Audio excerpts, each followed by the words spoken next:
எனக்கு ஒரு ஸ்கிரிப்ட் எழுதுனீ, அதை காட்டு, இன்னொரு தடவை படித்து பார்த்துக்கிறேன். நல்ல ஸ்கிரிப்டுப்பா, என்ன பட்ஜெட் தான் கொஞ்சம் அதிகம். இருக்கட்டும் நட்டி சார், படம் நல்லா வந்துட்டா போதாதா? படம் நல்லா வரணுங்கிறதுக்காக இந்த ஸ்கிரிப்டை உனக்கு கொடுத்தேன்னு நினச்சியா?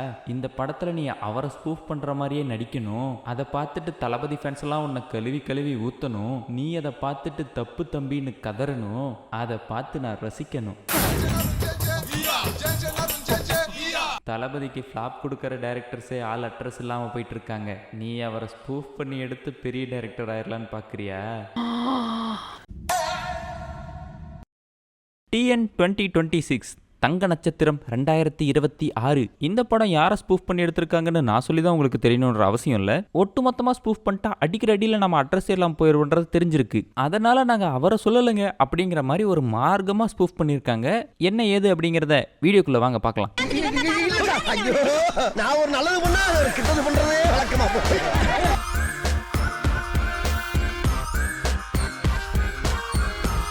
படத்தோட ஸ்டார்டிங்லேயே நம்ம தம்பி ராமையா, MS பாஸ்கர் எல்லாரும் ஒரு பக்கமாக ஓடிட்டு இருக்காங்க. அவங்கள கருப்புக்குள்ளா போட்ட காவாலி பசங்க கத்தி சுற்றிக்கிட்டே துரத்துறாங்க. இதெல்லாம் ஏன் நடக்குது அப்படின்னு தெரிஞ்சுக்கிறதுக்காக ஃப்ளாஷ்பேக் போகிறாங்க. நம்ம தம்பி ராமையா வந்துட்டு ஒரு 1000 ஏக்கருக்கு சொந்தக்காரர். அவர் வந்துட்டு ஒரு பெரிய ஜமீன். அவர் MGR படங்களை தவிர வேற யாரு படத்தையுமே பார்த்ததே இல்லையா. ஊருக்குள்ள குல்கந்த் குமார்னு ஒரு ஆக்டரு, அடுத்து MGR அவர் தான் அப்படின்னு பரவலா பேசிக்கிறாங்க.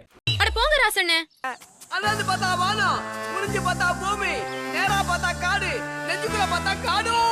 சரி நீ மூடு. அவர் நடிச்ச படத்துல இருந்து ஒரு பாட்டை ஒளி மூலியம்ல போடுறாங்க. நம்ம தம்பிராமையா உட்காந்து பாக்குறாரு. யாருமே ஓகே சொன்னதில்லடா. இந்த பாட்டை பாடினது யாருன்னு தெரியுதா? நம்ம பிரேம்ஜி அண்ணன். என்ன கொடுமை சார் இது. நம்ம குல்கந்த் குமார் பொள்ளாச்சிக்கு ஒரு ஷூட்டிங்காக வந்திருக்காப்ல. அவரை கூட்டிட்டு போறதுக்கு கார் கொடுக்க மாட்டேங்கிறாங்க, சைக்கிள்ல போங்கிறாங்க. ஒரு பீத்த ஹோட்டல்ல தங்க வைக்கிறாங்க. சாப்பிட்றதுக்கு சோறு கூட கொடுக்க மாட்டேங்கிறாங்க. அவர் ஒரு கோட்டரை போட்டு படுத்துட்டாரு. அவர் அடிச்சது ஏதோ லோக்கல் சரக்கு போல. விடிகிற வரைக்கும் வாட போகல. ஹீரோயின் கிட்ட போய் டைலாக் பேசினா கப்படிக்குது அவனை கப்புன்னு போக சொல்லுங்குது.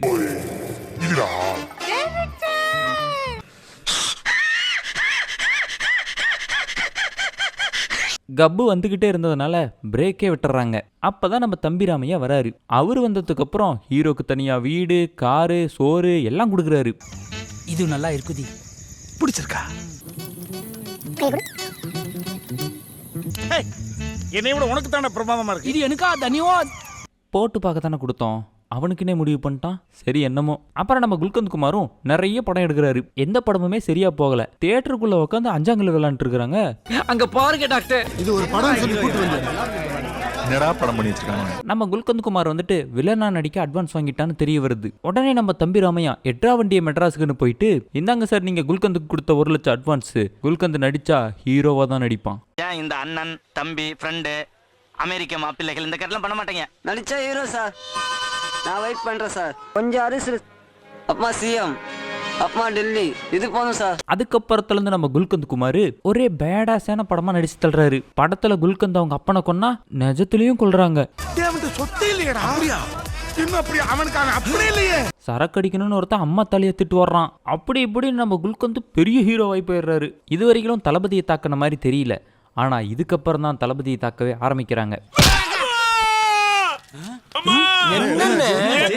உன்னை குத்துனா என் கை நரம்பு அறுது, ரத்தம் வருது, உனக்கு ஒண்ணுமே வரல.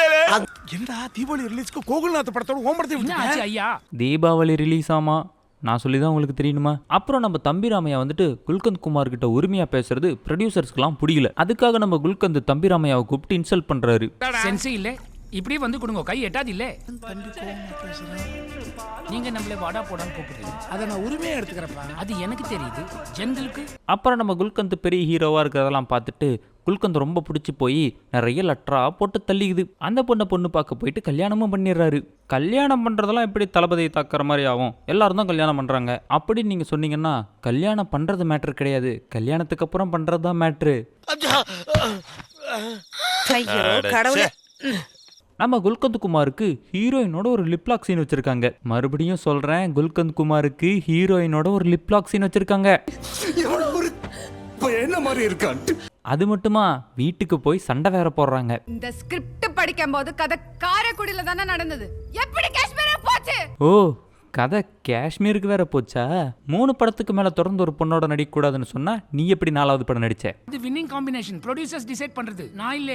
ஓ, வின்னிங் காம்பினேஷன் வேறையா? அப்பயே நம்ம குல்கந்த் குமாரோட பொண்டாட்டி டைவர்ஸ் கேட்டிருக்குது. நம்ம தம்பிராமையா தான் பேரு கெட்டு போயிடும்னு சொல்லிட்டு வெளியே எதையும் சொல்லல. வெளியில இருக்கிறவங்களுக்கு புருஷன் பொண்டாட்டி, ஆனா உள்ளுக்குள்ள அவங்க 2 பேரும் பிரிஞ்சுட்டாங்க. லியோ படம் 2023 தானே ரிலீஸு. சும்மா கேட்டேன். அதுக்கப்புறம் தான் நம்ம குல்கந்த் குமார் இந்த மாதிரி ஒரு கெட்டப்ல வராரு. என்னது, இளைய தளபதி விஜய் தாக்கப்பட்டாரா? அடேய், தாக்கப்பட்டுக்கிட்டே தான்டா இருக்காரு, எங்கடா விட்டீங்க?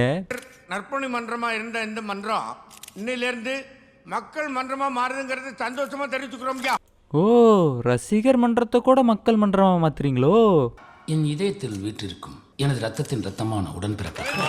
என் நெஞ்சில் குடியிருக்குமே பட்டி டிங்கரிங் பார்த்துட்டானுங்க. நம்ம தளபதி பேப்பரை பார்த்து படிக்கிறாருன்னு ஒரு விமர்சனம் இருந்துச்சு இல்லையா, அதுவும் பண்றாங்க.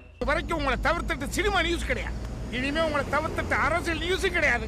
இப்போ நம்ம குல்கந்த் குமார் தளபதியோட பொசிஷனில் தான் இருக்காரு அப்படிங்கிறதுக்கு இது ஒரு மிகப்பெரிய சான்று. நம்மளோட தற்போதைய சீஃப் மினிஸ்டர் சினிமாவில் இருக்கும்போது சினிமா நியூஸ்னாலே அவர் தான் ட்ரெண்டிங்கு. நீங்கள் வேணா யோசிச்சு பாருங்க, ஜவான் படத்தோட ஆடியோ லான்ச்லேயே தளபதியை பற்றி பேசியிருந்தாங்க. அதுக்கப்புறம் அரசியலுக்கு வந்தாப்புல சினிமா ரிவ்யூ மட்டும் பண்ணி சுற்றிட்டு இருந்தவங்களே பல பேர் அரசியல் பேச ஆரம்பிச்சிட்டாங்க. சிஎம் ஆனதுக்கு அப்புறம் சட்டமன்றத்தை உட்காந்து லைவ்ல பார்த்துட்டு இருக்கிறானுங்க.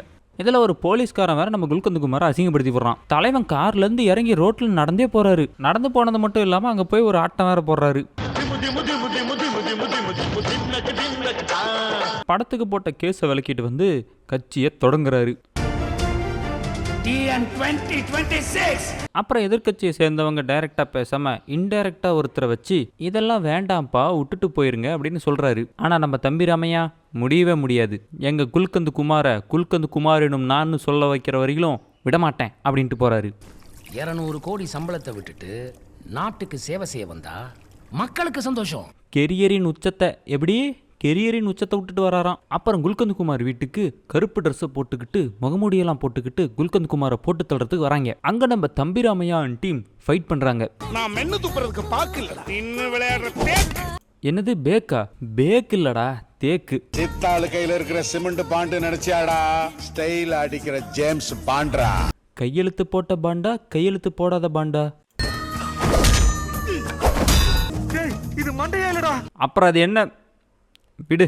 அப்புறம் பார்த்தோமா பச்சையும் கருப்புமா கொடியை வச்சுக்கிட்டு இழந்த பழத்தில் சின்னத்தை வச்சுக்கிட்டு, நல்ல வேலை 3 இழந்த பழம் போட்டான். 2 இழந்த பழம் போட்டிருந்தா என்னவோன்னு நினைச்சிருப்பேன். நம்ம ஹீரோவை தாக்கி தாக்கி பேசிட்டு இருக்கிறாப்ல. ஆசைப்படு, தப்பில்ல. ஆள நினைக்கிறியே, தப்பில்ல. இவர் யாருன்னு நான் சொல்லிதான் உங்களுக்கு தெரியுமா இல்ல உங்களுக்கே தெரியுமா? நேத்து வரையிலும் தங்கத்தோட ஃபேனா இருந்துட்டு இப்ப போய் தங்கத்துக்கு எதிராக ஏன்டா பேசிட்டு இருக்கிறேன்னு கேக்குறாங்க. அதை பண்ண சொன்னதே நம்ம தங்க தலைவர் தானா. தங்க நட்சத்திரம் குல்கந்த் குமார் ஒரு நடிகையுடன் தொடர்பு. ஏண்டா இந்த படத்துக்குன்னு நீங்க மெனக்கெட்டு ஒரு கதைன்னு எழுதவே இல்லையாடா? என்னடா எல்லாம் அப்படி அப்படியே போட்டு வச்சிருக்கீங்க. ஹே பொண்டாட்டி, உனக்காக தான் ஒயிட் ட்ரெஸ் போட்டிருக்கேன். ஏண்டா இவனை கூட விட்டு வைக்க மாட்டீங்க? நம்ம குல்கந்த் குமாருக்கு இதனால கெட்ட பேர் ஆறக்கூடாதுன்னு சொல்லிட்டு அந்த நடிகையை வச்சிருந்தது குல்கந்த் கிடையாது, தம்பிராமையா தான் சொல்றாங்க. எப்போ இவரோட 2வது அவரோட 2வதுன்னு சொல்லி அவர் பேரை கெடுக்கிறதுக்கு பார்த்தால 2வது அந்த ரகசியத்தை ரகசியமா வச்சிருக்கூடாதுன்னு இவரோட 2வது விஷயத்தை இப்போ ஓப்பன் பண்ணுதோம். எனக்கு யாரா வருது சார்? ஏய், இதே மாதிரி ஒன்று நான் எங்கேயோ பார்த்துருக்கேன் மேன்.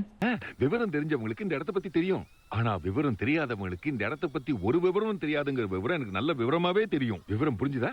ஓ, என் தலைய சுத்துது. நம்ம மிஸ்கின் மாதிரி ஒருத்தர் கண்ணாடி போட்டு வந்து கதை சொல்றாப்ல. அவரு யாரு? ஒன்று கிடைக்கிறதே உட்காந்து 1 மணி நேரம்னாலும் பாப்பாரு. சூரிய ஒரு இடத்துல மூத்திரம் அடிச்சிருக்கான், நடிக்கவே முடியாது. அந்த மாதிரி வாழ்ந்திருக்கான்.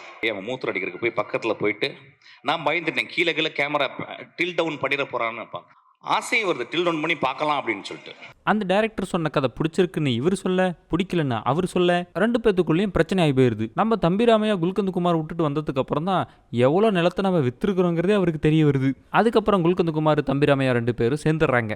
அப்புறம் நம்ம குல்கந்த் குமாருக்கு அரசியல் ஆசையை தூண்டினது, அரசியலுக்கு வந்தாதான் மதிப்பு மரியாதையும் கிடைக்கும் அப்படிங்கிற மாதிரி சொன்னது எல்லாமே நம்ம தம்பிராமையா தான். அதை தெரிஞ்சுக்கிட்ட நம்ம குல்கந்த் குமார் கட்சியும் வேணாம் ஒரு மயிரும் வேணான்னு சொல்லிட்டு கிளம்பிடுறாராம். அதுக்காக தான் கருப்பு சட்டை போட்டுக்கிட்டு கத்தி சுத்திக்கிட்டு முதல்ல துரத்திருக்கிறாங்க தம்பிராமையாவெல்லாம். துரத்துனதெல்லாம் யாருன்னு பார்த்தா அவங்க பிள்ளைங்க. இதுல கடைசியா பார்க்கும்போது மட்டும் இந்த சிவப்பு கருப்பு கட்சிக்கு சொம்படிச்சா மாதிரி ஒரு ஃபீலிங். உங்களுக்கு நடந்த பிரச்சனைக்கெல்லாம் நாங்கள் காரணம் இல்லைன்னு உங்களுக்கு தெரிஞ்சிருக்கோம்.